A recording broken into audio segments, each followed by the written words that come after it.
नमस्कार.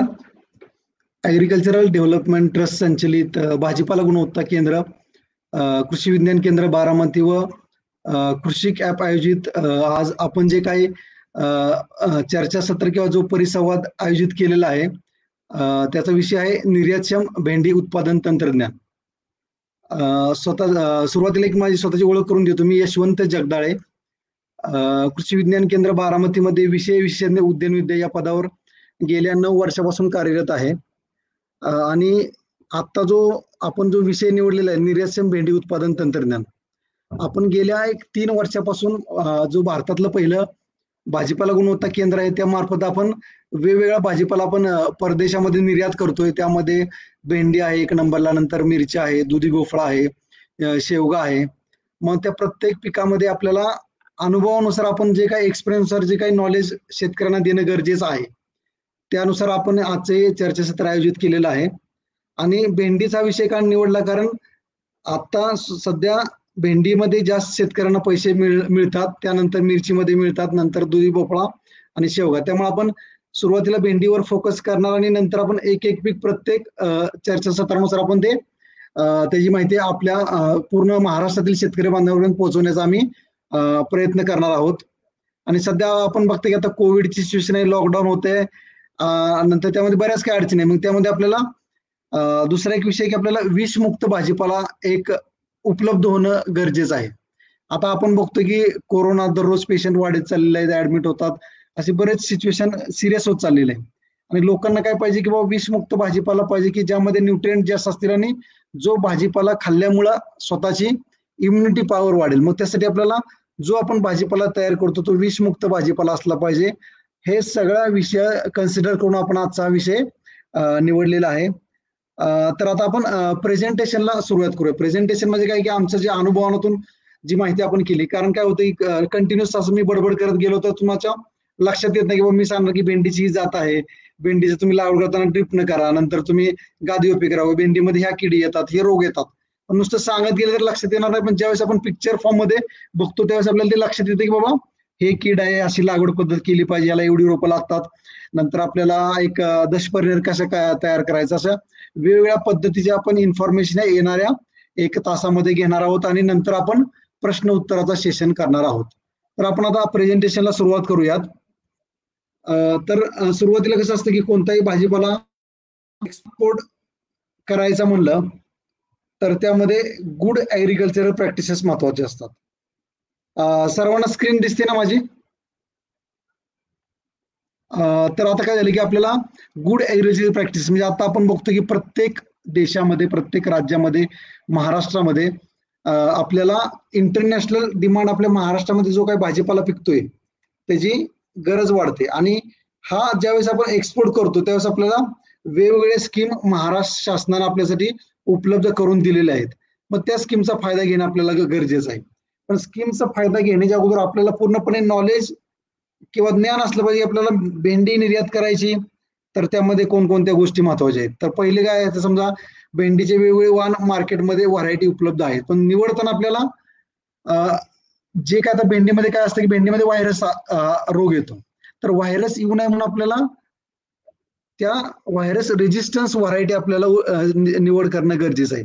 म्हणजे तुकाराम महाराज म्हणून गेलेले आहेत की शुद्ध बीजापोटी फळे रसाळ गुमटे.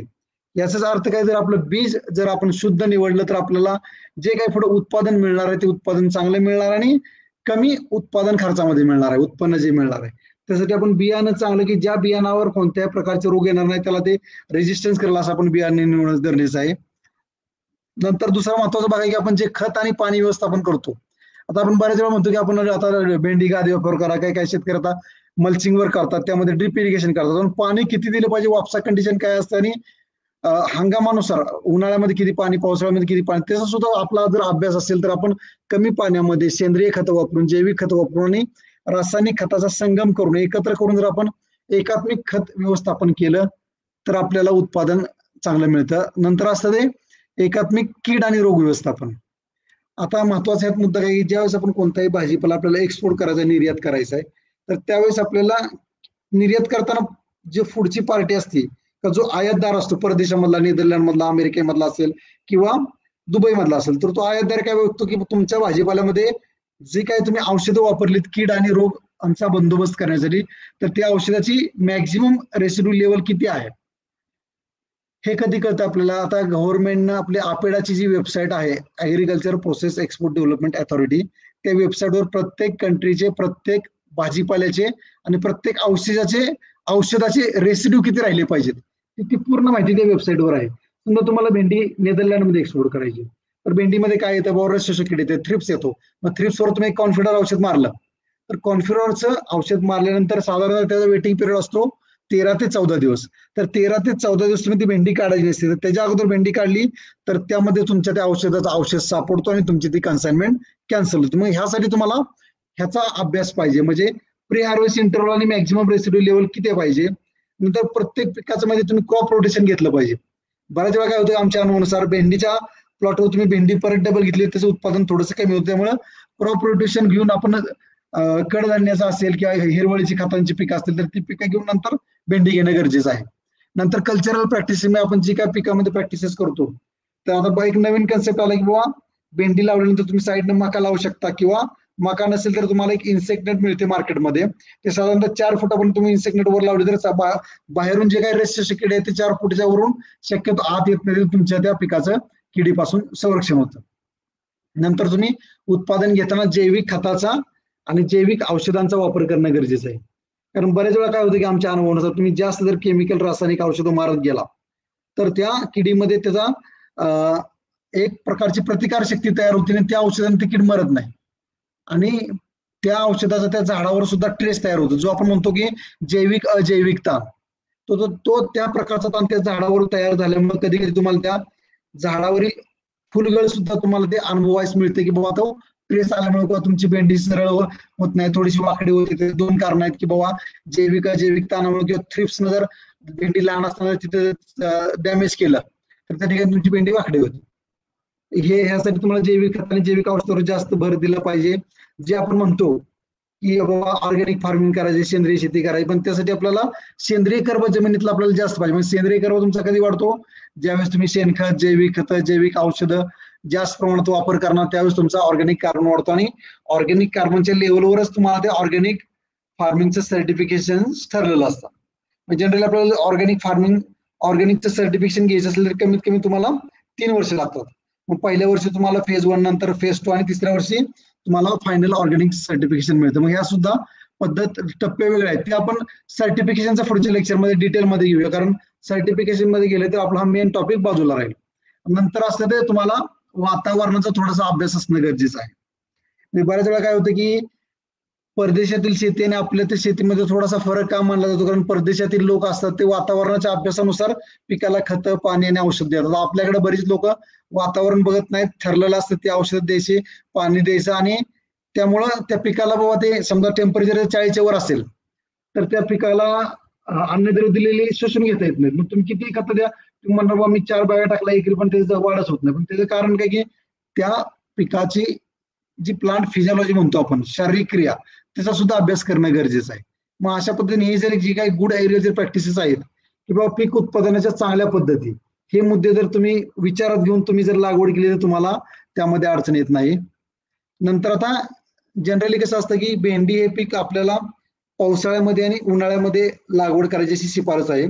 थंडीमध्ये सुद्धा भेंडी येते, पण थोडंसं वाढीला अडचण येते, कारण आम्ही प्रत्येक वर्षी KVK बारामती मार्फत जो आम्ही कृषक हे प्रदर्शन भरवतो त्यावेळेस आम्ही थंडीमध्ये लावतो, पण त्यासाठी आम्हाला मग तो मल्चिंग पेपर टाकायला लागतो, वरून नॉन ओन पेपर झाकायला लागतो, नंतर थोडीशी वाढ होती, कारण त्याला तापमान थोडंसं गरम लागतं, त्या पिरियडमध्ये जास्त वाढ होते. खरीपमध्ये तुम्ही लावू शकता किंवा उन्हाळी हंगामामध्ये लावू शकता. खरीपमध्ये जनरली जून ते जुलैमध्ये तुम्हाला लागवड करणं गरजेचं आहे, आणि उन्हाळ्यामध्ये 15 जानेवारी ते 15 फेब्रुवारी. शक्यतो आपण बियाची लागवड, बिया डायरेक्ट जमिनीमध्ये लागवड करतो, त्याची रोपं तयार करत नाही. पण अलीकडे ज्या काही एक्सपोर्टच्या कंपन्या आहेत, निर्यातदार तो जमिनीतला कालावधी साधारणतः समजा जमिनीत बी लावल्यानंतर त्याचं एक साधारणतः 10 ते 12 सेंटीमीटर रोप तयार व्हायला 1 ते 1.5 महिना जातो. मग तो 1 ते 1.5 महिना वाचवण्यासाठी ती रोपं भेंडीची तयार केली जातात, आणि ती रोपं आपण मल्चिंग पेपरवर लावतो. मग त्यासाठी जनरली कसं असतं की बाबा आपण म्हणतो की प्रत्येक पिकाचं जास्तीत जास्त उत्पादन मिळालं आपल्याला, तर पर एकर त्या रोपांची संख्या जास्त बसली पाहिजे. तर जनरली 60,000 तुमची भेंडीची रोपं एका एकरामध्ये बसले तर तुमचं उत्पादन त्या लेवलपर्यंत पोहोचू शकतं. मग त्यासाठी तुम्हाला बियाणांची प्रक्रियासाठी तुम्ही इमिडा क्लोरोपिड वापरू शकता. त्याचप्रमाणे 5 ग्रॅम पर किलो बियाणं. नंतर लागवड करताना शक्यतो आपण सरीवर्मा असेल किंवा गादीवाफ पद्धत असेल त्यामध्ये आपल्याला 30 बाय 15 सेंटीमीटर आपण लागवड करणं गरजेचं आहे. आता ज्या वाण आहेत आपण भेंडीमध्ये नवीन वाण, तर त्यामध्ये आपण मैको हायब्रिड असेल, साहिबा असेल किंवा सम्राट किंवा मार्वेल या 2-3 प्रकारचे वाण आहेत ते एक्सपोर्टसाठी जास्त चालतात, कारण त्यावर जास्त व्हायरस येत नाही. नंतर असं महत्वाचा विषय असतो की आपल्याला खताचं व्यवस्थापन कसं करणं गरजेचं आहे. म्हणजे सुरुवातीला कसं असतं की आपण इनिशियली जेवढं ऑर्गॅनिक खतं वापरू तेवढं त्या पिकाला वाढीसाठी चांगलं असतं. पण जनरली बेसल डोस मध्ये तुम्हाला वर्मी कंपोस्ट साधारणतः एकरी 3 टन टाकणं गरजेचं आहे. 10-26-26 250 किलो अमोनियम सल्फेट 50 किलो. नंतर जे दुय्यम अन्नद्रव्य असतात सेकंडरी म्हणतो आपण त्याला, ते 100 किलो प्रति एकर आणि मायक्रोन्युट्रिएंट सूक्ष्म अन्नद्रव्य ते 20 किलो प्रति एकर असं तुम्हाला बेसल डोस मध्ये वापरणं गरजेचं आहे पर एकर. आणि सुरुवातीला तुम्ही निंबोळी पण 100 kg पर एकर टाकलं तर तुम्हाला जे काही जमिनीतून येणारे जे किडे असतात त्यांचा तुम्हाला बंदोबस्त करणं सोपं होतं. आणि जो आपण म्हणतो 45 दिवसानंतर राहिला जो डोस आहे आपण त्यामध्ये अमोनियम सल्फेट तुम्हाला 100 kg प्रति एकर टाकायला लागतं. म्युरेट ऑफ पोटॅश 100 किलो आणि जे दुय्यम सूक्ष्म अन्नद्रव्य ते तुम्हाला 20 kg पर एकर टाकायला लागतं. तर अशा पद्धतीनं तुम्ही हा शिफारसीत केलेला डोस आहे. ह्यामध्ये तुम्ही जर तुमच्याकडे ड्रीप असेल तर वॉटर सोल्युबल खतं आपण म्हणतो 0050 13-045 नंतर 12-0 ती खतं सुद्धा तुम्ही साधारणतः पिकाच्या वाढीच्या गरजेनुसार प्रति एकर 3 ते 4 किलो एका आठवड्यातून तुम्ही ते सोडू शकता. मग ते सुद्धा आपल्याला नियोजन करणं गरजेचं आहे. नंतर दुसरं आहे की महत्वाचे असतं ते व्हरायटी. तर आता आम्ही गेल्या 3 वर्षापासून बघतो की हा 1 नंबरला जी मैकोची व्हरायटी H1 किंवा मैको 11 आपण असं म्हणतो, त्यानंतर राशी सीडची साहिबा आहे, ननेम्स कंपनीची सम्राट आहे किंवा नुजुविजी सीडची मार्वेल आहे. त्या 3-4 व्हरायटी एक्सपोर्ट साठी चालतात, कारण त्याचं एक्सपोर्टचं काय असतं की तुमची भेंडी लुसलुसीत दिसली पाहिजे, त्यामध्ये डार्क इन वाकडी नसली पाहिजे, अशा प्रकारची भेंडी आपल्याला निवडणं गरजेचं आहे. नंतर पुढचा असतो तो लागवडीचा. आपण बघितलं की बाबा 30 बाय 15 सेंटीमीटर आपण त्याची लागवड करतो. लागवडमध्ये आपण 2 पद्धती वापरतो. एक आहे ते ठिबक सिंचन वापरून आपण गादी वाफेवर तयार करतो, गादी वाफेवर भेंडीची लागवड करतो. दुसरी आहे ती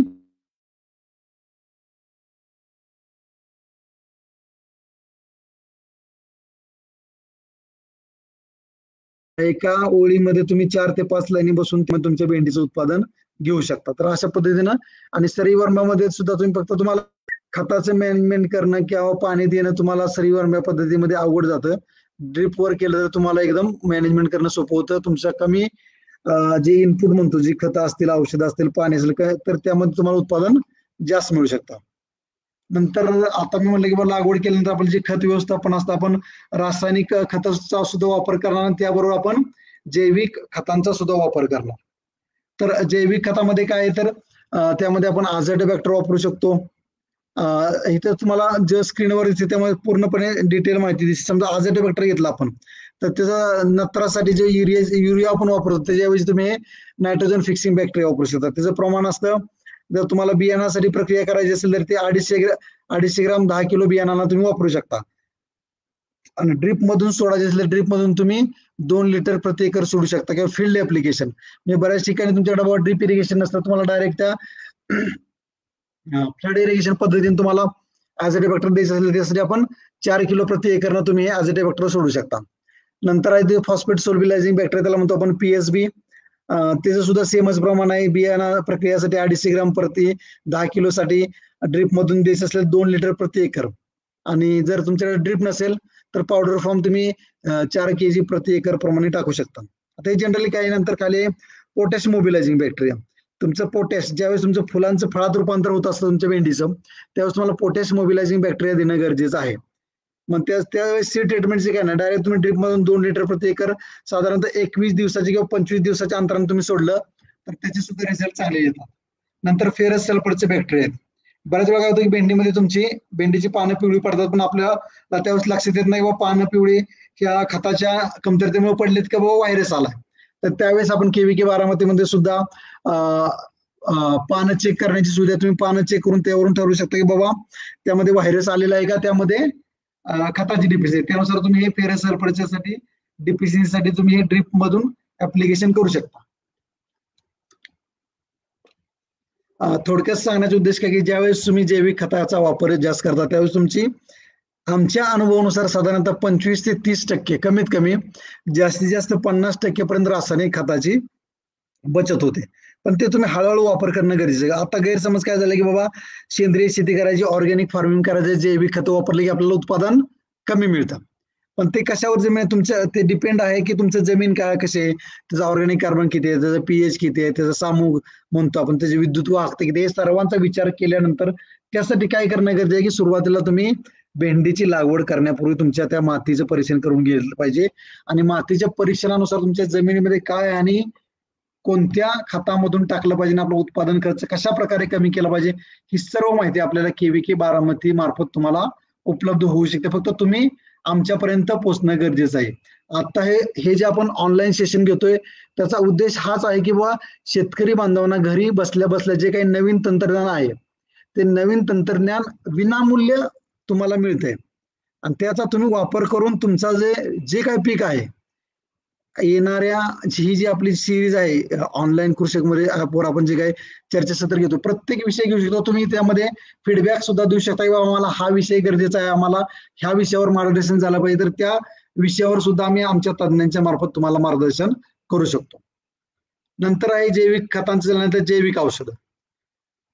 आता काय झालं की आमच्या अनुभवानुसार किंवा जे डॉक्टर लोक आमच्याकडे सुद्धा येतात की बाबा त्यांना स्वतःचा भाजीपाला स्वतः तयार करून खायचा आहे, त्यांचा आता शेतकऱ्यांचा विश्वास थोडासा कमी व्हायला लागलेला. का व्हायला लागलाय की बाबा ते औषधं जास्त वापरतात, औषधं जास्त वापरल्यामुळं त्याचा रेसिड्यू त्या आपल्या भाजीपाल्यामध्ये राहतो, तो भाजीपाला आपण खाल्ल्यानंतर तो रेसिड्यू किंवा ते औषध आपल्या शरीरामध्ये जातं आणि आता जे कॅन्सरचं प्रमाण वाढायला लागलंय तर त्यातलं 40 ते 50% जो कॅन्सर होतो तो ह्या रेसिड्यू केमिकल आपल्या शरीरामध्ये गेल्यामुळे होतो. मग ते थोडंसं डॉक्टर लोकांच्या मध्ये आपल्याला सुद्धा असं काय नाही की डॉक्टर आपल्याला सुद्धा विषमुक्त भाजीपाला खायचा, आपल्याला सुद्धा जास्त दिवस जगायचंय ना, मग त्यासाठी आपण सुद्धा रासायनिक जी औषधं असतात त्यांचा उपयोग कमी केला पाहिजे. मग त्यासाठी जैविक औषध आहेत, त्यामध्ये सुद्धा बरेच ऑप्शन आहेत. सुरुवातीला आपण बघतोय की ट्रायकोडर्मा विरिडी म्हणतो आपण, ट्रायकोडर्मा बाबा जे जमिनीतील बुरशी जे येतात पॅथोजन असतात, विल्टिंग होतं किंवा मॉर्टॅलिटी होते, रूट रॉट होतं, हे सगळं टाळण्यासाठी आपल्याला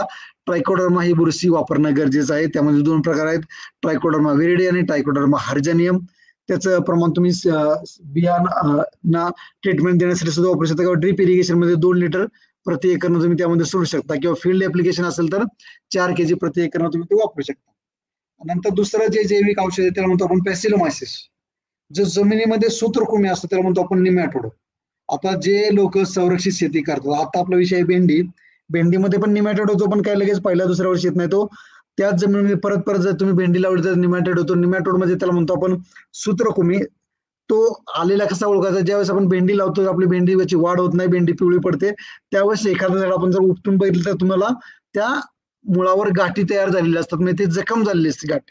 आणि ती गाठ काय करते, खालून जे वर अन्नद्रव्य वाहून नेली जातात ते अन्नद्रव्य वाहून जात नाही, ते तिथेच स्टॉप झाले जातात. त्यामुळे तुमच्या त्या भेंडीच्या झाडाची वाढ कमी होते, झाडं पिवळी पडतात आणि नंतर कालांतराने ते मरतात. मग त्यासाठी आपल्याला पॅसिलोमायसिस वापरणं गरजेचं आहे 4 kg प्रति एकर. नंतर आहे व्हर्टिसिलियम लिक्यानी.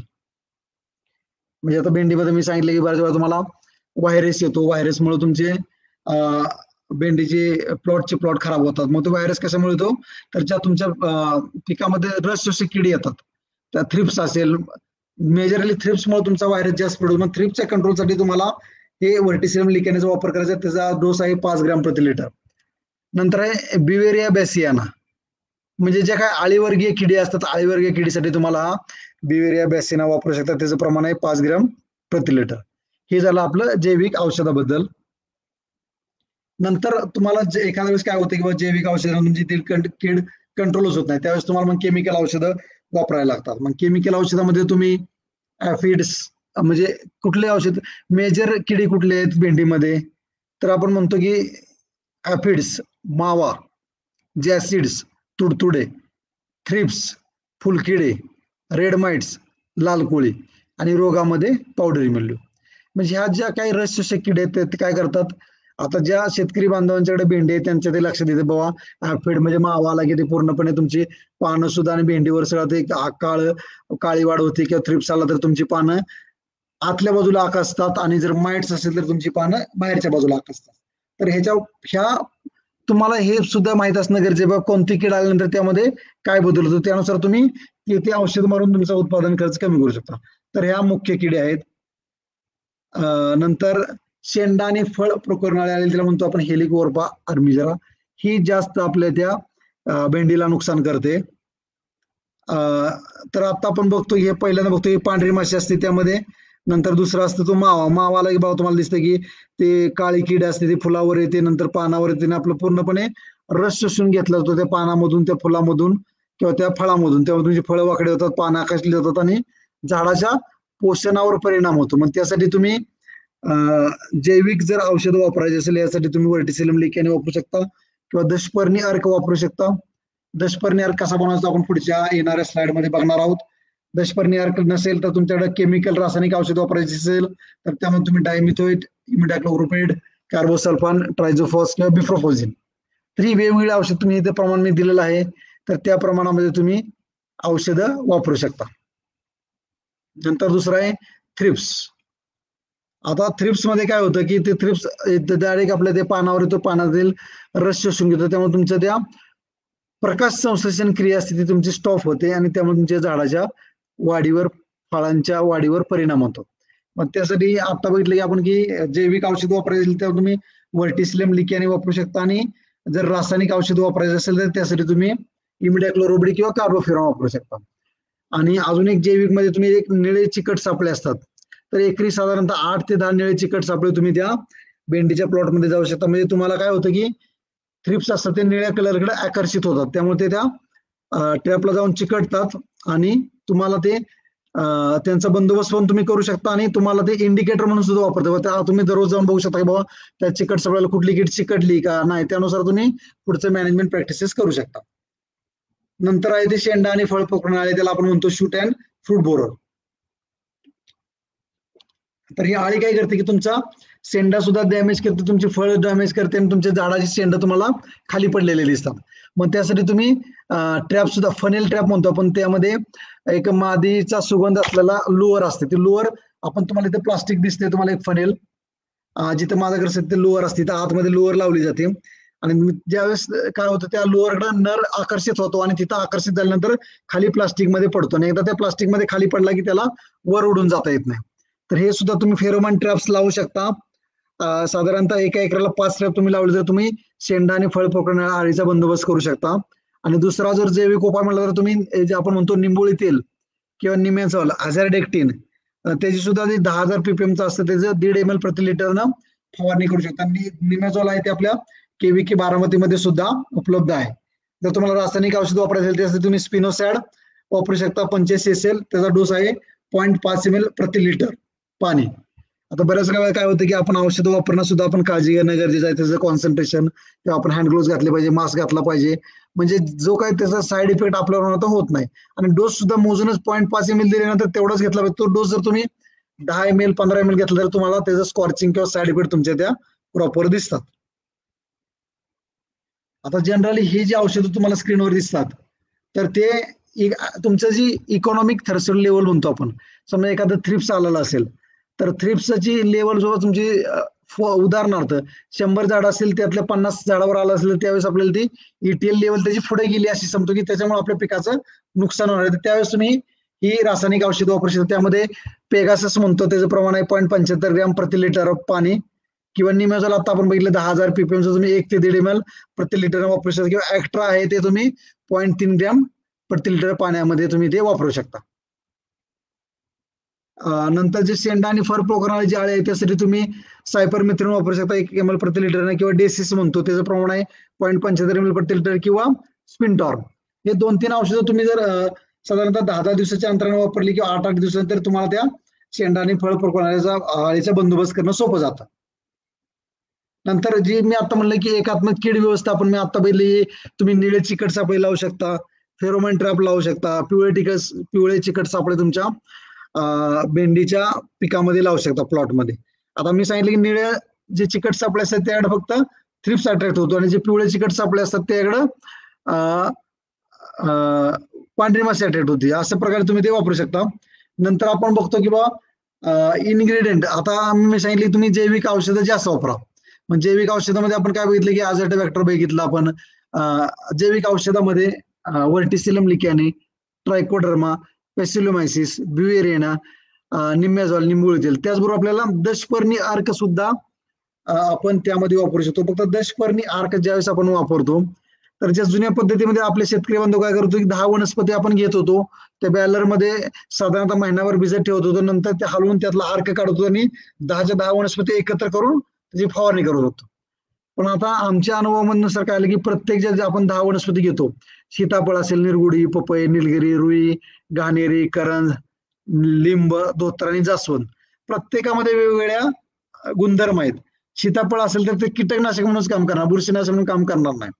मग एक पर्याय तुम्ही करू शकता की हे प्रत्येक वनस्पतीचे वेगवेगळं अर्क काढून त्याची तुम्ही फवारणी करू शकता. ह्याचा फायदा काय होईल की तुम्हाला ते आता काय होतं की ह्या ज्या वनस्पती असतात लगेच आपल्याला उपलब्ध होत नाहीत ह्याच्या रानामध्ये त्याच्या रानामध्ये. मग त्यासाठी तुम्ही कमी वनस्पतीमध्ये त्या वनस्पतीमध्ये गुणधर्म काय त्यानुसार तुम्ही ते तयार करू शकता. निरगुडी कीटकनाशक, पपई बुरशीनाशक कीटकनाशक आणि सूत्रकृमीनाशक, निलगिरी कीटकनाशकसाठी वापरू शकतो. म्हणजे अशा प्रकारे त्यामध्ये जो काही गुणधर्म आहेत त्याचा आपण अर्क काढायचा आणि त्या अर्काची फवारणी आपण त्या पिकावर करायची. मग आता इथे तुम्हाला दिले दशपर्णी अर्कचं, ह्याचा तुम्ही फोटो सुद्धा काढून घेऊ शकता. तर 200 लिटर पाण्यासाठी प्रमाण दिले आपण.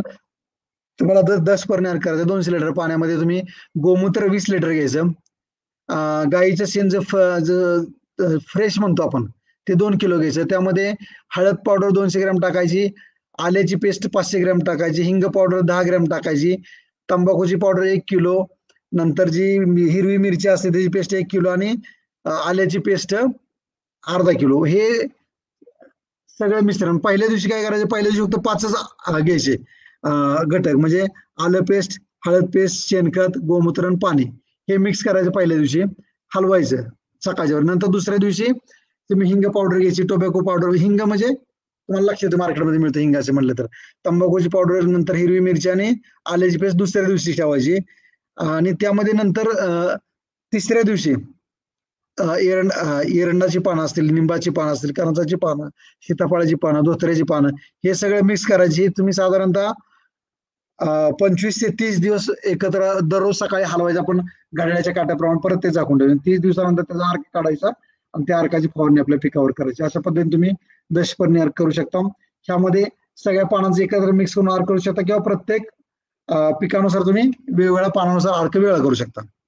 रोगामध्ये काय होतं की तुम्हाला सुरुवातीला छोटी रोपं असतात त्याची मर जास्त दिसते. मग ते कशामुळे दिसते मर जास्त, तर एक कारण असतं की त्यामध्ये पाणी जास्त झालं, ज्यावेळेस रोपं आपण तयार करतो ट्रेमध्ये किंवा तुम्ही ज्यावेळेस बियाणांचं टोकन करता तुमच्या गादी वाफ्यावर, तर तिथं पाण्याचं मॅनेजमेंट जे असेल तुमची रोपं कुजतात. मग त्यासाठी तुम्हाला पिथियम किंवा रायझोटिनिया जो बुरशी आहे त्याच्यामुळे तुमची हा डॅम्पिंग ऑफ म्हणतो पण रोपांची मर होते.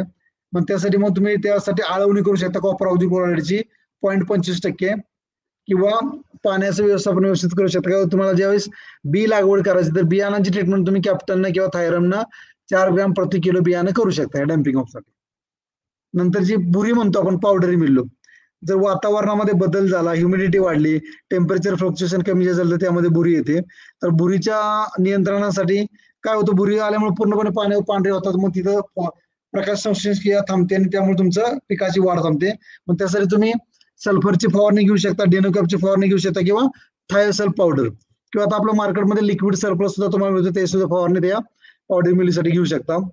नंतर एक मी तुम्हाला की व्हायरस, त्याला म्हणतो आपण येलोवन मोजॅक. तो व्हायरस कशामुळे येतो, तर तुमच्या पिकावर रस शोषक किडी वाढले तर रस शोषक किडीमुळे व्हायरस एका झाडावरून दुसऱ्या पिकावर पसरत जातो. मग त्याच्यासाठी तुम्ही थ्रिप्स कंट्रोल करणं गरजेचं आहे किंवा जे काही व्हायरस रेजिस्टन्स व्हरायटी आहे म्हणतो आपण, परभणी क्रांती, अर्का अभय किंवा मैकोच्या ज्या काही हायब्रिड व्हरायटी त्या हायब्रिड तुम्ही जर तुमच्या शेतामध्ये लावलं तर त्यामध्ये व्हायरस कमी येतो. आणि जरी आला तरी त्यासाठी तुम्ही मग केमिकलची फवारणी घेऊ शकता, नीम ऑइलची घेऊ शकता किंवा क्लोरोपायरिफॉसची फवारणी घेऊ शकता. नंतर सूत्रकृमी आपण बघितलं की निमॅटोड आहे त्या झाडाच्या मुळावर गाठ येतात, खालून अन्नद्रव्य वर जात नाहीत. मग त्यासाठी तुम्ही पॅसिलोमायसिस 4 किलो प्रति एकर टाकू शकता किंवा निंबोळी पेंड आपण जी सुरुवातीला म्हणलं आपण एकरी 1.5 ते 2 टन टाकायचे, त्यामधून तुम्हाला नेमॅटोडचा बंदोबस्त करणं सोपं होतं. नंतर आहे की आता हे झालं आपलं प्रोडक्शन, बाबा भेंडी कशा प्रकारे तयार करायची. पण तयार केल्यानंतर आपण काढणी पश्चातचे व्यवस्थापन म्हणतो आपण. काढणी पश्चात व्यवस्थापनामध्ये त्याची भेंडीची लांबी किती आहे, ती 9 ते 11 सेंटीमीटर पाहिजे.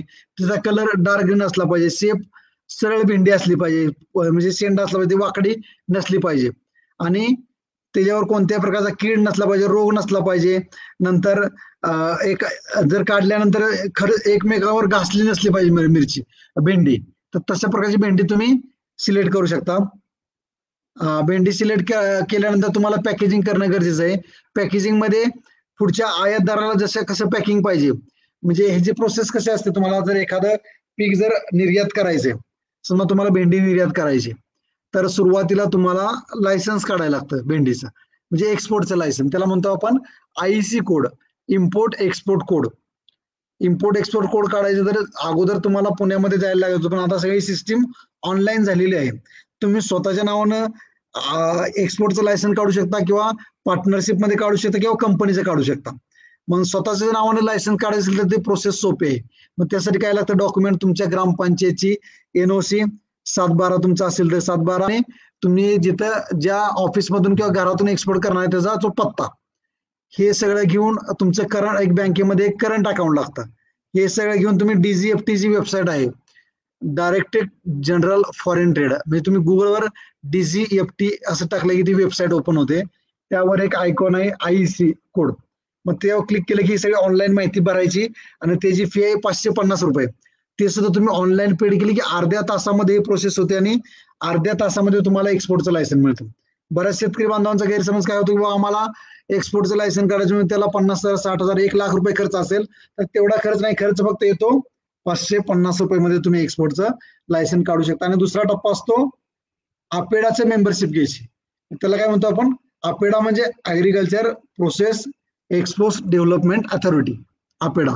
त्याचं सुद्धा तुम्ही ऑनलाईन ऍप्लिकेशन भरू शकता. त्याची मेंबरशिप फी आहे 5,900 रुपये. ते सुद्धा तुम्ही ऑनलाईन पेड करू शकता. आता अपेडाचं म्हणजे कोणताही तुम्हाला शेतीविषयक माल परदेशामध्ये निर्यात करायचे असेल तर त्यासाठी आपल्याला अपेडाचं मेंबरशिप असणं गरजेचं आहे. अपेडाचं मेंबर असेल तरच तुम्हाला आपण एक्सपोर्ट करू शकतो, नाहीतर आपण तुम्हाला एक्सपोर्ट करू शकत नाही. मेंबरशिप झाल्यानंतर आपल्याला ज्यावेळेस आपण मेंबरशिपचा फॉर्म भरायचा आहे, तर त्यावेळेस आपल्याला त्या आपल्या कंपनीचं नाव, आपण आपल्या कंपनी मार्फत वर्षभर कोणकोणता माल आपण एक्सपोर्ट निर्यात करू शकतो, पूर्णपणे माहिती भरायची असते. आणि त्यानुसार मग आपल्याला एकदा आपण अपेडाचं मेंबरशिप झालं की पूर्ण जगामध्ये आपल्या कंपनीचं किंवा त्या शेतकऱ्याचं नाव तिथं दिसतं की बाबा हा शेतकरी वर्षभर ह्यांच्या कंपनी मार्फत किंवा त्यांच्या स्वतः मार्फत वर्षभर हा माल अशा पद्धतीने पुरवू शकतो. मग तिथून आपल्याला मेल येतात आयातदारांच्या, मग नंतर आपण त्यांना पाठवतो किंवा आमच्याकडे भेंडी अशी आहे, मग तशा पद्धतीने आपण त्यामध्ये एक्सपोर्टची सुरुवात करू शकतो. मग जर तुम्हाला एक्सपोर्टचं नॉलेज पाहिजे असेल तर आपल्याला डिटेलमध्ये KVK मध्ये ती माहिती उपलब्ध आहे, किंवा त्याचं सुद्धा आपण वेगळं प्रशिक्षण ऑर्गनाईज किंवा असं ऑनलाईन चर्चासत्र ऑर्गनाईज करू शकतो. नंतर आता जनरली कसं असतं की मी तुम्हाला सांगितलं की बाबा प्रति एकराला 2.5 ते 3 किलो बियाणं लागतं, आणि जर तुम्ही रोपं तयार करून लावली तर रोपं साधारणतः एकराला 60,000 प्रति एकर रोपं लागतात.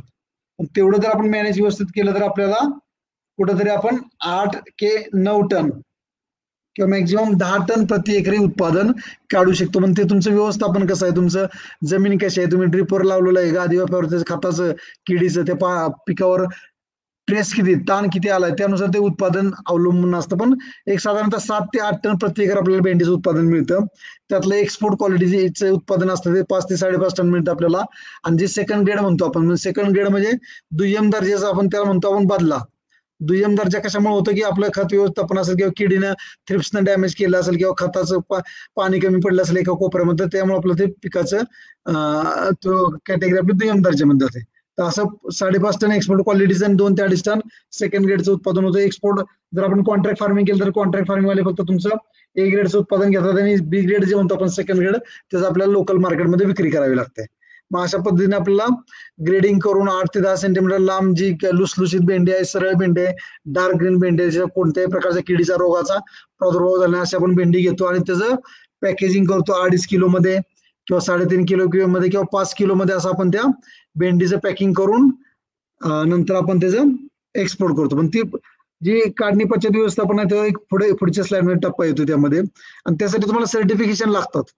कुठलं तर ग्लोबल गॅप सर्टिफिकेट, याला म्हणतो आपण ट्रेसेबिलिटी. कसं असतं की तुम्हाला जर भेंडी एक्सपोर्ट करायची तर तुम्हाला तुमच्या तालुक्यामध्ये तालुका कृषी ऑफिसला एक अधिकारी नेमून दिला असतो. मग व्हेजनेट एक वेबसाईट आहे गव्हर्नमेंटची, महाराष्ट्र शासनाची.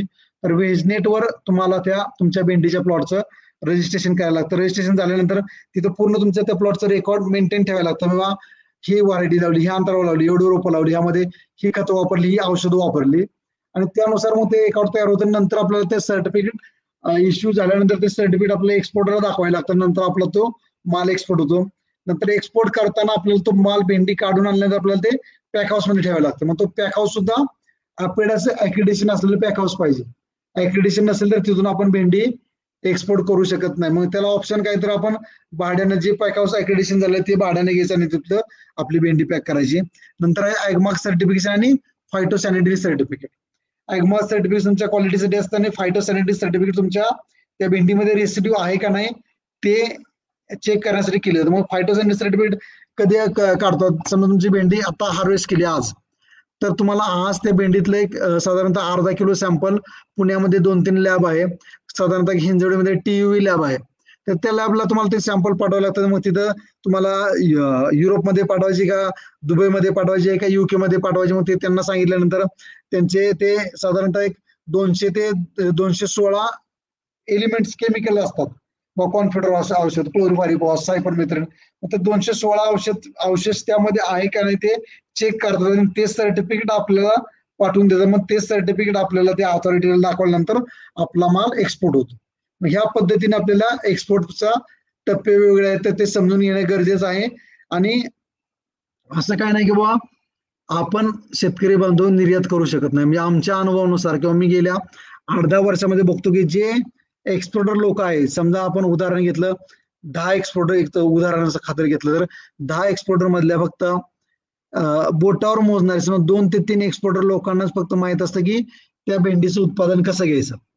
त्यातले 6 ते 7 जे एक्सपोर्टर असतात ते डायरेक्ट काय करतात, मुंबईमध्ये जे वाशी मार्केट असतात तिथली भेंडी घेतात किंवा डायरेक्ट कॉन्ट्रॅक्ट फार्मिंग करतात, लोकांना फिक्स रेट ठरवून देतात 26 रुपये किलो किंवा 27 रुपये किलो, आणि त्यांच्याकडून ती भेंडी घेऊन आपल्या पॅक हाऊस मध्ये आणतात आणि तिथून पॅकिंग करून परदेशामध्ये एक्सपोर्ट करतात.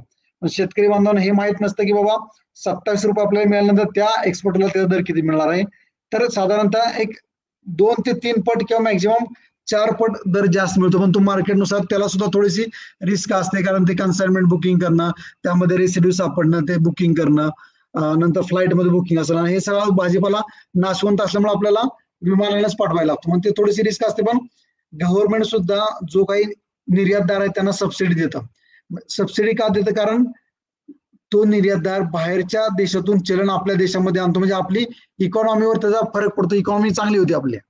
मग तुमच्या त्या समजा विमानानं पाठवायचं, विमानामध्ये आपण जे बुकिंग करतो तुमचे जे चार्जेस लागतात त्याला सुद्धा आपल्याला सबसिडी गव्हर्नमेंटकडून मिळते. जे आपल्याला पॅकिंग करायचं पॅकिंगवर सुद्धा सबसिडी मिळते. पण कोणताही निर्यातदार शेतकरी बांधवांनी पूर्ण माहिती देत नाही, कारण ते पूर्ण माहिती दिली तर आपल्याला वाटणार की आपण स्वतः का त्यात उतरू नये. तर अशा पद्धतीने आपण सुद्धा चांगल्या पद्धतीने नॉलेज घेऊन ह्या भेंडीच्या निर्यातीमध्ये, भाजीपाल्याच्या निर्यातीमध्ये उतरू शकतो. आता हे टप्पे आहेत की ज्यावेळेस तुम्ही भेंडी काढली, हार्वेस्ट केली, हार्वेस्ट करताना शक्यतो सकाळी किंवा इव्हिनिंगला 5 नंतर हार्वेस्टिंग करणं गरजेचं आहे. शक्यतो हार्वेस्टिंग केल्यानंतर सुरुवातीला आपल्याला त्याचं पॅक हाऊस मध्ये आणणं गरजेचं आहे. पॅक हाऊस मध्ये आणून आपण तो प्री कुलिंग मध्ये माल ठेवतो. प्री कुलिंग मध्ये आपण पूर्वशीतीकरण म्हणतो, कारण त्यामध्ये जी काही शेतातली हीट असते तशीच जर ते आपण ठेवलं तर त्यामध्ये ते लवकर मॅच्युअर होतं. त्यामुळं प्री कुलिंग करून आपण त्याचं ग्रेडिंग करतो. प्री कुलिंग करताना त्याचं तापमान असतं ते 13 ते 15 डिग्री सेल्सिअस असताना जी काही आर्द्रता ठेवतो आपण 90 ते 95%. आणि कोल्ड स्टोरेजची शक्यतो गरज लागत नाही, कारण आपण फ्रेश माल एक्सपोर्ट करतो. पण एखाद्या वेळेस जर आपण लॉकडाऊन पडला, बाबा भेंडी पाठवता येत नाही किंवा दरच नाही, रेट नाही, तर आपण त्यावेळेस कोल्ड स्टोरेज मध्ये 6 ते 8 डिग्री सेल्सिअसला आणि आर्द्रता 90 ते 95% आपण त्यामध्ये ठेवू शकतो. पण जनरली आपण प्री कुलिंग मधून माल बाहेर काढतो, नंतर त्याचं ग्रेडिंग करतो, ग्रेडिंग करून बॉक्समध्ये पॅकिंग करतो, नंतर तालुका लेवलचा जो अधिकारी आहे तो येतो, तिथे तो फायटोसॅनिटरी सर्टिफिकेट होतो, त्यामध्ये कीड आहे का, रोग आहे का, नंतर त्याचं आपण पॅकिंग करतो, पॅकिंग करून त्याचं आपण पॅलेटायझिंग करतो. पॅलेटायझिंग करतो म्हणजे काय करतो आपण, तुम्हाला चित्रामध्ये दिसते वरच्या कोपऱ्यात उजव्या बाजूला, की लाकडी जो बॉक्स असतो तो खाली बेस असतो लाकडाचा, आणि त्याच्यावर आपण ते बॉक्स ठेवतो. नंतर ह्याच्यासाठी सुद्धा गव्हर्नमेंटचे एजंट असतात, त्याला म्हणतो आपण कस्टम हाऊस एजंट, CHA. बऱ्याच शेतकरी बांधवांना कन्फ्युजन असतं की बाबा आपल्याला त्या विमानामध्ये बुकिंग करता येईल का, जहाजामध्ये बुकिंग करता येईल का, त्याला कागदपत्र भरता येतील का, तर ते त्यासाठी अवघड नाही. गव्हर्नमेंटचे CHA कस्टम हाऊस एजंट असतात. आपल्या शेतकरी बांधवांचं एवढंच काम असतं की क्वालिटी माल तयार करणे, त्यामध्ये कोणत्याही प्रकारच्या औषधाचा अवशेष नसला पाहिजे, तो माल आपण पॅक हाऊस मध्ये आणून ठेवायचा. तिथून ती पुढची जी प्रोसेस असते, जे पॅलेटायझिंग बुकिंग केल्यानंतर कंटेनर बुक केल्यानंतर मुंबईमधून कंटेनर बारामती, फॉर एक्झाम्पल बारामतीमध्ये असेल, सातारामध्ये तो कंटेनर येतो, तिथं आपण तो माल लोडिंग करायचा आणि तो कंटेनर आपण मुंबईला पाठवून द्यायचा. तिथून जी पुढची प्रोसेस असते, जो आपण कस्टम हाऊस एजंट घेतलेला आहे त्याच्या मार्फत आपण ती प्रोसेस करतो. म्हणजे एक ऑर्गनाइज प्रोसेस आहे, यामध्ये कुठेही आपल्याला अडचण येत नाही. फक्त सुरुवातीला आपण फक्त आत्मविश्वासानं आपण त्यामध्ये उतरलं तर आपल्याला त्यामध्ये काही अवघड नाही. तर अशा पद्धतीने आपण भेंडीचं लागवडीपासून ते एक्सपोर्ट पर्यंत आपण बघितलं. अजून एक आमचं बऱ्याच वेळा काय होतं की बाबा ऑर्गॅनिक फार्मिंग किंवा रेसिड्यू फार्मिंग यामध्ये बऱ्याच जणांचं कन्फ्युजन होतं, बाबा रेसिड्यू फार्मिंग म्हणजे काय आणि ऑर्गॅनिक फार्मिंग म्हणजे काय. आणि ज्यावेळेस आपण एक्सपोर्ट निर्यात करायची भाजीपाला ह्या क्षेत्रामध्ये उतरतो, त्यावेळेस आपल्याला त्यामधलं डिटेल नॉलेज असणं गरजेचं आहे. त्यामध्ये काय होतं की रेसिड्यू फार्मिंग आता बघितलं मी, कोण रेसिड्यू म्हणजे त्यामध्ये अवशेष असतो त्या औषधाचा, पण तो अवशेष आपल्या तब्येतीला किंवा आपल्या शरीराला हानिकारक नसतो. प्रत्येक कंट्रीनं प्रत्येक औषधाचा अवशेष ठरवून दिलेला आहे. उदाहरणार्थ कॉन्फोडॉर, तर त्याचा किती औषध पाहिजे, 0.001 मिलीग्राम त्याच्यापर्यंत औषध असेल तर ते औषध ते भेंडी आपल्याला चालते, पण त्याच्यावर असेल तर ती भेंडी आपल्याला चालत नाही. त्याला म्हणतो आपण विषमुक्त भाजीपाला. आणि ऑर्गॅनिक फार्मिंग मध्ये त्याला म्हणतो आपण सेंद्रिय शेती. ऑर्गॅनिक फार्मिंग मध्ये आपल्याला कोणत्याही रासायनिक औषधाचा उपयोग करता येत नाही, फक्त जैविक औषधं, जैविक खताचाच वापर करता येतो. मग पण जनरली मग ऑर्गॅनिक सर्टिफिकेशन तुम्ही करून घेतलं, 3 वर्षे जर तुम्ही घालवली, फेज 1 फेज 2, तर तुम्हाला ऑर्गॅनिक सर्टिफिकेशन तुमच्याकडे जर सर्टिफिकेट असलं त्या बेसिसवर तुम्हाला मार्केटमध्ये डबल रेट भेटू शकतो, पण तुम्हाला ते प्रूव्ह करता आलं पाहिजे. मग अशा पद्धतीने आपण ऑर्गॅनिक फार्मिंग, रेसिड्यू फार्मिंग किंवा भाजीपाल्याची निर्यात कशा प्रकारे आपण भेंडीची करतो ही आपण आता माहिती जाणून घेतलेली आहे. यानंतर आपण तुमचे काही प्रश्न असतील तर आपण प्रश्नाविषयी चर्चा करूयात.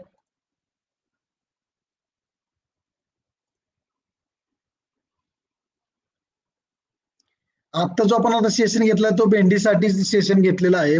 तर सुरुवातीला आपण भेंडीशी रिलेटेड जे काही प्रश्न आहेत तर ते प्रश्न आपण घेणार आहोत. आता एक प्रश्न मी बघतो, मिरचीचं सुद्धा आपण एक सेपरेट सेशन घेणार आहोत, मिरची निर्यात तंत्रज्ञान. मग त्यामध्ये आपण त्या विषयाचे प्रश्न आपण घेऊयात. आता प्रश्न आहे, सिंजेंटाची भेंडी अर्धे एकर लावली आहे सर मी.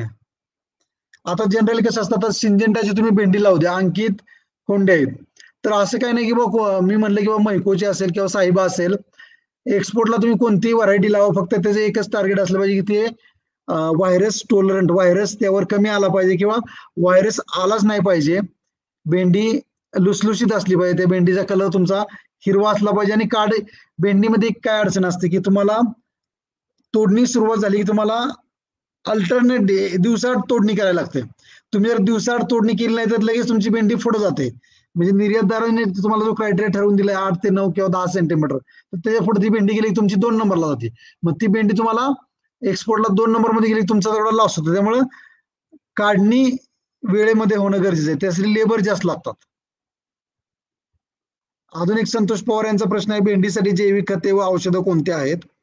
तर जैविक खत आता आपण बघितलं की त्या तुम्ही आझेटो वॅक्टर वापरू शकता, PSB, KMB किंवा KVK12. आमच्याकडे NPK संपूर्ण म्हणजे तिन्ही एकत्र असलेले सुद्धा खत आहेत, पावडर फॉर्म मध्ये आहेत, लिक्विड फॉर्म मध्ये, ते वापरू शकता. नंतर फेरस सल्फरचे जीवन वापरू शकता मी असे. आणि औषधामध्ये मेजर आहे, व्हर्टिसेलम लिकेने आहे रस शोषकीसाठी, किंवा निमेझॉल तुम्ही औषध वापरू शकता. नंतर पुढचं आहे वैभव मोरे सर, शेड्यूल मिळेल का भेंडीचं? तर आपल्याकडं KVK बारामतीमध्ये शेड्यूल अवेलेबल आहे. तुम्ही नंतर जो लँडलाईन नंबर दिलाय त्यावर फोन करा आणि आमचे जे काही सहकारी तुषार जाधव आहेत त्यांच्याकडून तुम्हाला हे भेंडीचं शेड्यूल मिळू शकतं. नंतर काय, भेंडीची काढणी कशी करावी, म्हणजे तोडा किती दिवसांनी करायचा, 2 तोड्यातलं अंतर किती असावं? आता भेंडीची काढणी मी तुम्हाला सांगितलं की तुम्हाला जर एक्सपोर्ट करायची असेल भेंडी तर तुम्हाला त्या भेंडीची जी लेंथ असते, लांबी म्हणतो आपण, 8 ते 10 सेंटीमीटर असणं गरजेचं आहे. आणि तोडा शक्यतो आमच्या अनुभवानुसार दिवसाआड किंवा 2 दिवसानंतर होणं गरजेचं आहे. त्याच्या जर पुढे गेला तर ते भेंडीची लांबी जास्त होते आणि तुम्हाला ते एक्सपोर्टला चालत नाही. नंतर पुढचा प्रश्न आहे, भेंडी किती दिवस चालते? तर साधारणतः भेंडी हे तुमचं 5 ते 5.5 महिन्याचं पीक आहे. लागवड केल्यानंतर 1.5 ते 2 महिन्यांनी चालू नंतर 3 महिने तुम्हाला साधारणतः ते 2.5 ते 3 महिने तुम्हाला कंटिन्यू उत्पादन देत राहते आणि साधारणतः एका एकरापासून तुम्हाला 8 ते 10 टन उत्पादन भेंडीचं मिळू शकतं. नंतर पुढचा प्रश्न आहे सचिन लाड यांचा, गॅप बद्दल माहिती सांगावी. आता कसं असतं, गुड ऍग्रिकल्चर प्रॅक्टिसेस म्हणजे ज्यावेळेस तुम्ही वेजनेटला रजिस्ट्रेशन करता, महाराष्ट्र वेजनेटला रजिस्ट्रेशन करताना मी सुरुवातीला तुम्हाला जे 5-6 मुद्दे सांगितले होते, तर त्यामध्ये गुड ऍग्रिकल्चर प्रॅक्टिसेस मध्ये तुम्ही जास्तीत जास्त जैविक खताचा वापर केला पाहिजे, रासायनिक खताचा वापर कमी केला पाहिजे, जैविक औषधाचा वापर, पिकांची फेरपालट केली पाहिजे. तुम्ही जे काही औषध देता ते शेड्यूल तुम्ही मेंटेन ठेवलं पाहिजे, किती दिवसांनी देतात ते सुद्धा त्यामध्ये, आणि पिकांची फेरपालट करणं गरजेचं आहे. जे बियाणांची निवड करणारे बियाणामध्ये तुम्ही शक्यतो व्हायरस रेजिस्टंट व्हरायटी असतात की ज्याला व्हायरस येत नाही अशा व्हरायटीची निवड केली पाहिजे. एकात्मिक कीड व्यवस्थापनाचा वापर केला पाहिजे, एकात्मिक रोग व्यवस्थापन आणि एकात्मिक खत व्यवस्थापन, हे सर्व मुद्दे तुमचं गुड ऍग्रिकल्चर प्रॅक्टिसेस मध्ये येतात. नंतर आहे लाल भेंडीचे बियाणं कोणते आहेत?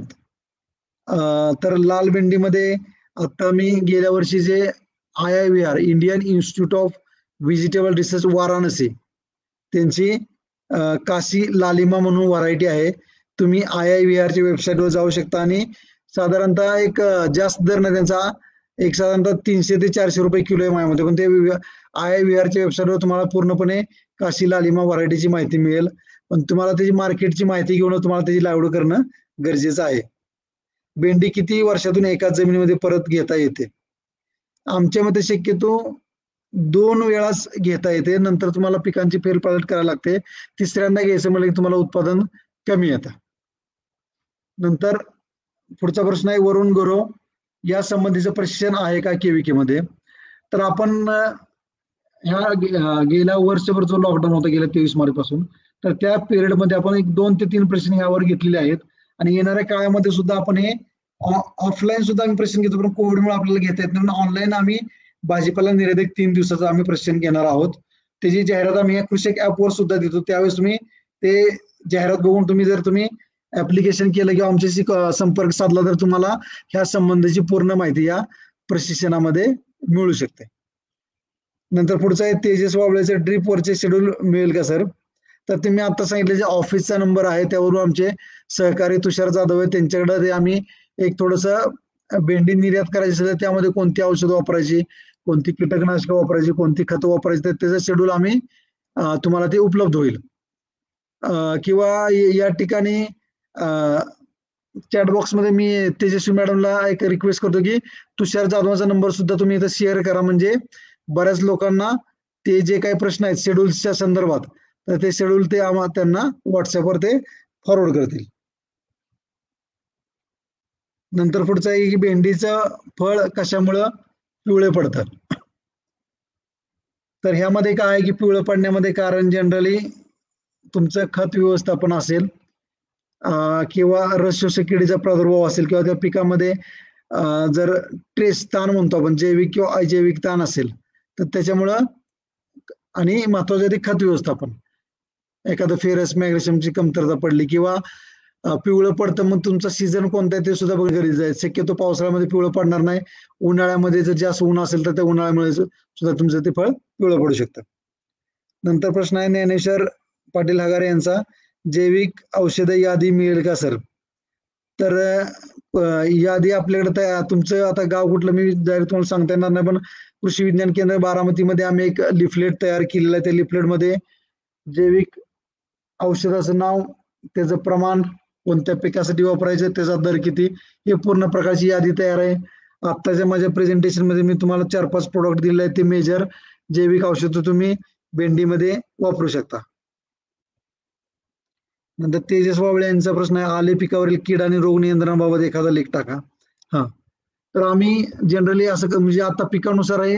कृषी कॅपवर सुद्धा आपण कसं असतं की त्या आत्ताचे जो काही कालावधी चाललाय, शेतीला काय गरज आहे, कोणत्या शेतकऱ्यांना कोणत्या नॉलेजची गरज आहे, त्यानुसार आम्ही असे वेगवेगळे प्रश्न आयोजित करतो. तसं ॲग्रोवन मध्ये सुद्धा आम्ही हा आता लागवडीचा हे झाला तसं आपण किडी आणि रोगाचं नियंत्रण सुद्धा आपण एक लेख लिहिणार आहोत. आता काय भेंडीमध्ये एक कीटक येतो, तो सर्व पीक खराब करतो. शेवाळी गणेश. आता तो कीटक येतो म्हणजे माझ्या मते जनरली दोनच त्यामध्ये धोके असतात. एक असतो तो मावा असतो. मावा आला की कीटक, म्हणजे तुम्हाला ते मावा म्हणायचं असलं की काळा येतो आणि तो पूर्णपणे तो पीक खराब करतो, किंवा रस शोषक कीड आल्यामुळं व्हायरस येतो पिवळं आणि तो तुमचा प्लॉट खराब होतो. तर ह्याचं तुम्हाला कंट्रोल मेजर मी तुम्हाला सांगितलेलं आहे की तुम्हाला जैविकामध्ये व्हर्टिसिलम लिकॅनेची फवारणी करायला लागेल. निमेझॉल निंबोळी तेल 10,000 ppm चं त्याचं फवारणी 1.5 ते 2 ml प्रति लिटरने करावी लागेल.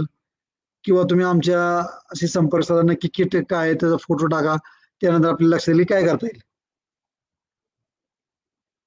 नंतर रवी दांडेकर यांचा प्रश्न आहे की व्हायरससाठी कोणते औषध आहे. तर जनरली अजून आता आमच्या माहितीनुसार व्हायरससाठी अजून काही औषध आलं नाही, पण प्रिव्हेंटिव्ह म्हणून आपण रस शोषक किडींचा बंदोबस्त करणं गरजेचं आहे. त्यामध्ये तुम्ही निमॅझॉल असेल, व्हर्टिसिलम लिकॅने असेल, किंवा प्रायव्हेट कंपनीचे औषध आहेत, पण त्यांचा काय आम्हाला अजून रिझल्ट पाहिजे असं आम्हाला मिळालं नाही, त्यामुळे आम्ही ती औषध आम्ही रिकमेंड करत नाही. पण व्हायरससाठी तुम्ही जैविकचा वापर करणं गरजेचं आहे. नंतर मूळकूज रोगामुळे जास्त नुकसान होते का, काय करावे?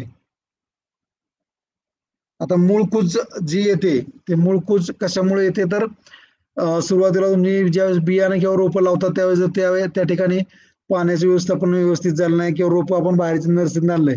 शक्यतो भेंडी आपण रोपं तयार करून लावत नाही, पण जर लावली बाहेरच्या नर्सरीत रोपं आणली, तिथं जर जास्त पाणी झालं असेल तिथं मूळकूज येते. ते टाळण्यासाठी तुम्ही बेसल डोस मध्ये ट्रायकोडर्मा साधारणतः एकरी 4 किलो मॅक्झिमम ते तुम्ही बेसल डोस मध्ये टाकू शकता, किंवा 2 किलो रिकमेंडेड आहे, पण जास्त जास्त. आणि ड्रिप मधून सुद्धा तुम्ही एकरी 2 लिटर ट्रायकोडर्मा मूळकूज थांबवण्यासाठी करू शकता. तेजस वावळेंचा प्रश्न आहे की भेंडी चालू झाल्यानंतर खते कोणती द्यावीत. आता कसं असतं, जनरली भेंडी चालू झाल्यानंतर आपलं टार्गेट काय असतं की बाबा भेंडी फास्ट मध्ये वाढली पाहिजे, त्याचा साईज झाली पाहिजे आणि जास्त भेंडी लागली पाहिजे. पण ते कशावर अवलंबून असतं, तुमच्या त्याला पोटॅश किती देत आहे.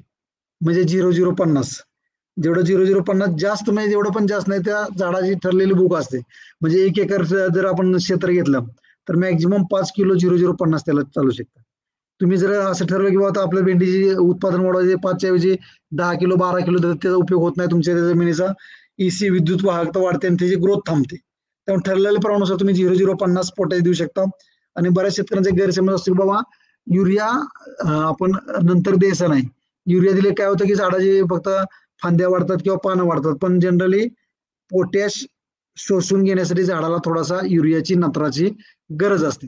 मग त्यासाठी तुम्ही साधारणतः एकरी 1 किलो युरिया देऊ शकता, किंवा 19-19 1 किलो 0,050 बरोबर तुम्ही वापरू शकता. किंवा जी जैविक खत आहेत आमच्याकडे डॉक्टर PSB KM शेवटच्या स्टेजला तुम्ही KMB देऊ शकता.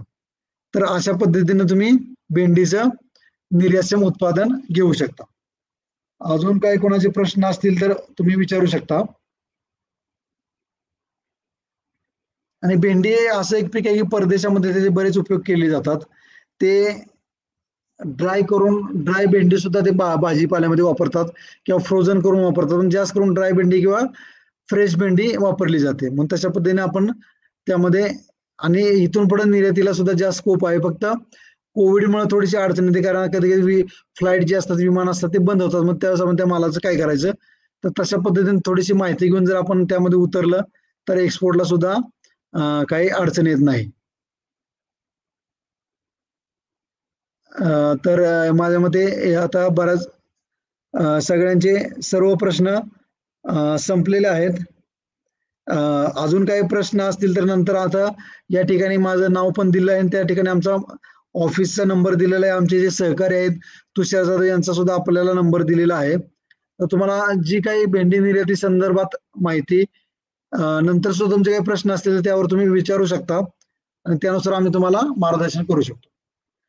तर परत एकदा मी कृषक ऍपचे सर्व सहकारी की ज्यांनी हा कार्यक्रम आयोजित करण्यासाठी गेल्या 4-5 दिवसापासून फॉलोअप घेत आहेत, तर त्यांचा सुद्धा मी भाजीपाला गुणवत्ता केंद्र कृषी विज्ञान केंद्र बारामतीच्या वतीनं आभार मानतो.